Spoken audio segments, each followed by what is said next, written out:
যুগে যুগে অনেক নবী এসেছেন, পয়গম্বর এসেছেন, সাহাবায়ে কেরাম এসেছেন, মহিয়সী জান্নাতি নারী এসেছেন। প্রত্যেক নবী, প্রত্যেক সাহাবী, প্রত্যেক মহিয়সী নারী, প্রত্যেক পয়গম্বর ধৈর্যের পরীক্ষা দিয়েছেন। কিছু এক্সাম্পল দিব কোরআন থেকে, আমাকে উত্তর করতে হবে আগে।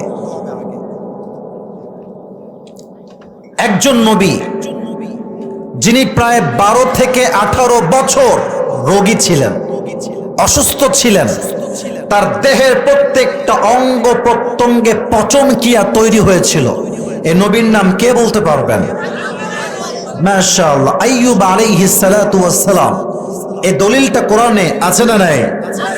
আল্লাহ তাআলা বলছেন, وأيوب إذ نادى ربه أني مسني الضر وأنت أرحم الراحمين।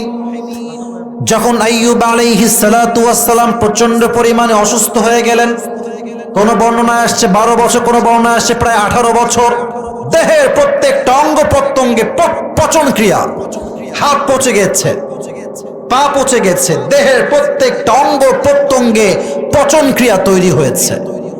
He has never ever complained anymore. একদিনও কোনো অভিযোগ করেন নাই, একদম চুপচাপ ধৈর্যশীল। যখন এই পচন ক্রিয়া তৈরি হতে হতে হতে হতে জিহবা পর্যন্ত আসছে, জবান পর্যন্ত আসছে, তখন আইয়ুব বলছে, আল্লাহ, দেহের প্রত্যেকটা অঙ্গ পচে যা, কোনো সমস্যা আমার নাই, don't have a single objection about it, কোনো অভিযোগ নাই। কিন্তু যে জবান দিয়ে তোমার জিকির করি, যে জবান দিয়ে তোমাকে আমি ডাকি, এটা যদি নষ্ট হয়ে যায়, এটা আমি সহ্য করতে পারবো না। আল্লাহ, আন্নী মাসানিয়া দুররু ওয়া আনতা আরহামুর রাহিমিন, I am in danger and you are the most merciful, you are the most gracious and you are the most kindful lord. আল্লাহ, আমি তো বিপদগ্রস্ত, তুমি না দয়াময়, তুমি না মায়াময়, আল্লাহ তুমি আমারে শিফা দান করো।